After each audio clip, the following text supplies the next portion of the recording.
Good morning বন্ধুরা। আজ আমি করে দেখাবো তোমাদের ট্যাংরা মাছের রসা। দেখো, ট্যাংরা মাছ তো অনেক রকমের করে খাওয়া যায়, চচ্চড়ি, ঝোল। আজ আমি করে দেখাবো রসা, ঝাল ঝাল রসা।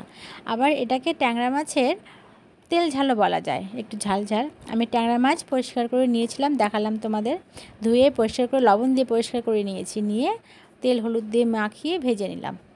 এদিকে ভাজা হচ্ছে, আমি এদিকে পেঁয়াজ, রসুন, জিরে, আদা আর তিনটে লবঙ্গ না, তিনটে এলাচ আর দারচিনিটা একসঙ্গে পেস্ট করে নেব। যে পেস্ট করা হয়ে গেছে, এখানে আমি ধনে গুঁড়ো, জিরে গুঁড়ো আর শুকনো লঙ্কা গুঁড়ো, কাশ্মীরি লঙ্কা গুঁড়ো, তিনটে কাঁচা লঙ্কা একসঙ্গে মিক্স করে রাখলাম। আসলে আমি একা হাতে ভিডিও করি তো, আমার পক্ষে খুব অসম্ভব হয় এক এক করে জিনিস দিতে, ওই জন্য আমি সব একসঙ্গেই করে নিই। একসঙ্গে করে নিয়ে ওটাকে আমি তেলে দিয়ে দিলাম। আর তেলে আমি রান্নাটা আজকে সর্ষের তেল দিয়ে করছি। আর তেলে আমি একটু কালো জিরে ফোড়ন দিয়ে দিয়েছিলাম, আমি সেটা তোমাদের দেখালাম, ঠিক টাইমে বলা হয়নি। কালো জিরে ফোড়ন দিয়ে আমি মশলাটা দিয়ে দিলাম, দিয়ে এখন ভালো মতো কষিয়ে নেব। আর একটা টমেটোও দিয়ে দিয়েছি।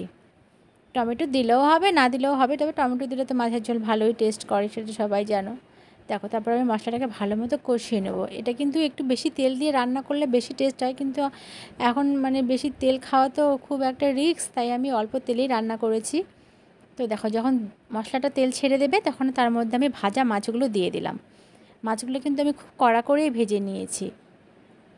তবে এই রান্নাটা, মাছটা যদি হালকা করে ভেজে রান্না করা যায়, এই মাছগুলো খেতে আরও ভালো লাগে।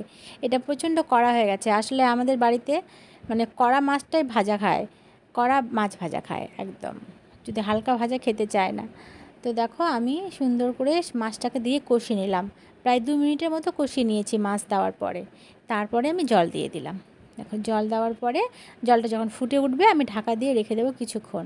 আর আঁচটা কিন্তু আমি মিডিয়াম টু লোয়ে রেখেছি, একদম লো করা যাবে না, একদম কমিয়ে দেওয়া যাবে না, একটু মিডিয়ামে রেখেছি। তারপরে যখন ঝোল হয়ে যাবে, রান্নাটা 2 মিনিটের মতো, তখন আমি তুলে নিলাম ঢাকাটা। তুলে এখন আমি এখানে ধনিয়া পাতা ছড়িয়ে দেবো। ধনিয়া পাতা কুচি করে রেখেছি, সেটা ছড়িয়ে দিলাম। দিয়ে একটু লবণটাও চেক করে নেবে, লবণ ঠিকঠাক হয়েছে কি না, লাগলে একটু দিয়ে দেবে। দিয়ে আমি এখন ঝোলটা নামিয়ে নেব। এটা আমার কিন্তু রেডি, এটা আমি সার্ভ করে তোমাদের দেখাচ্ছি।